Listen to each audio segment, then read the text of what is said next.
Hello and welcome back to another episode of Justin's Leap to the Past. This is episode 3. Thank you if you've watched one or both of the first two episodes.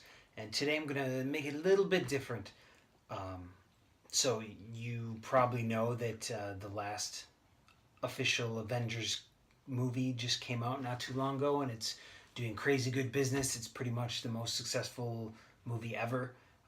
We saw it here, my wife and I, in Japan, and we saw it the first weekend here. I'm not sure if it was the same opening weekend as everywhere else, but I really enjoyed it. And it got me thinking about movies, and going to the movies has always been a special occasion.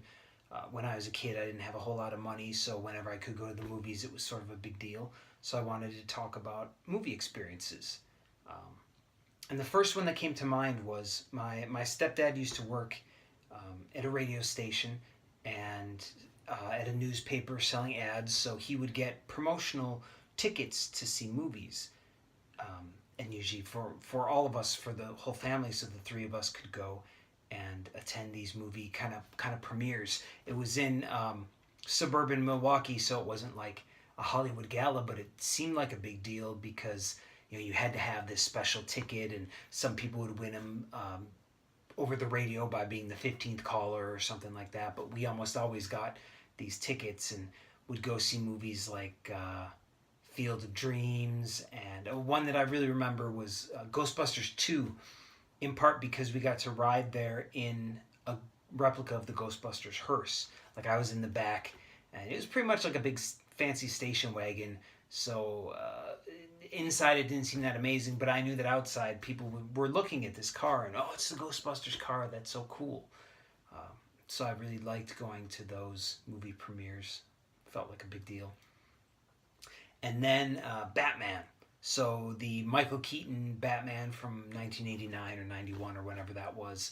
I remember me and my friend Dave really wanted to go. I mean, the hype for that movie was just incredible. Tim Burton, and there were no really big deal comic book movies back then, so it was going to be an event for everyone. So the day that it opened, Dave and we got to the showing that we wanted to go to 2 hours early because we wanted to make sure that we get in and we got the best seats. So we, being kids who were maybe like 11 years old with no attention spans, or I don't even think we had Game Boys back then to play. We sat in kind of the hotel, the movie theater lobby area, and just waited out until our showing came on. And then of course we ran in there and I think kids usually like to sit kind of up front. They don't know about optimal angles, so we were probably pretty up front and just waited and just absorbed that hype. And of course it was well worth it. I mean, what a great film that was. Batman, of course, the Christopher Nolan trilogy is amazing, and my sensei Robert Goodwin got to work with Christian Bale on the first one, Batman Begins, getting him ready from being the machinist, where he was 120 pounds of nothing, to being Batman in like, I don't know, like 6-9 months or something. He had to bulk up and train for all of that. And I think Sensei Bob was telling me that he was subsisting on a diet of ice cream and pizza to get all of his size back on. And I believe that he actually got too big, so the producers or director told him to kind of trim down a little bit because he got a little bit too chunky to be Batman. But Michael Keaton was a great Batman, and yeah, it was definitely worth the wait for us on that movie. And really, and that's not around that same time. I don't remember the exact year, but Boys in the Hood was coming out, John Hughes' film, and Boys in the Hood was like the first. New Jack City came out before that, I think, but Boys in the Hood was like the first gangster rap type movie. And I got into NWA around their second album.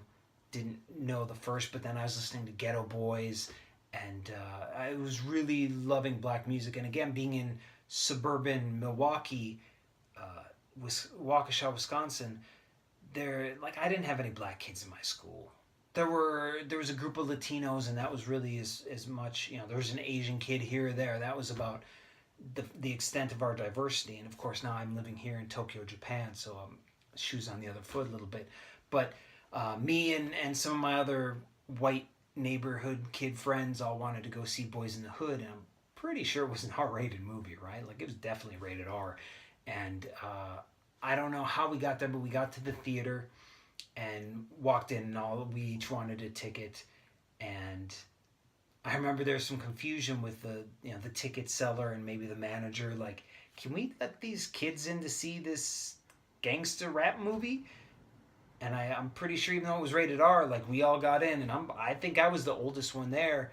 Again, maybe not even a teenager, I don't think. And I think me and my buddy Bobby and maybe Jake and one or two other people maybe got in there, and we got to see, the gangster rap and the kind of the ghetto culture. And yeah, it was, this, I'm going to go off on a tangent here a little bit, but I did not, like I said, I did not grow up with too many minorities, especially African Americans. But I really love rap music. I mean, I got into Public Enemy and Diggable Planets and even X Clan, who's like a pro-black rap group. Jungle Brothers, yeah, just lots of rap, and it kind of gave me an empathy for part of what it was like being black in America, because that's a lot of what they rapped about. So I at least heard it from voices that I grew to respect and admire.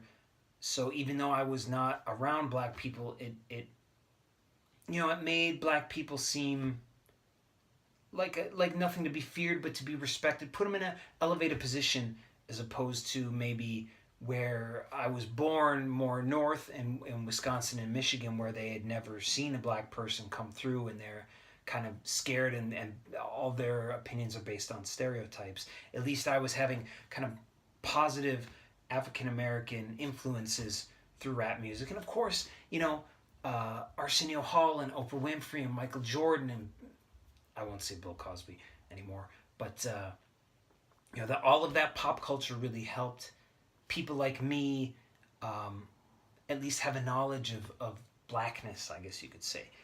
And that's not, that boy, I kind of went off on a tangent there, didn't I? This is not about movies anymore. One more I want to talk about is my favorite movie ever is Big Lebowski. And The Big Lebowski, if you've never seen it, it's a hard movie to get to watch the first or second time, but it grows on you really, really fast, I believe.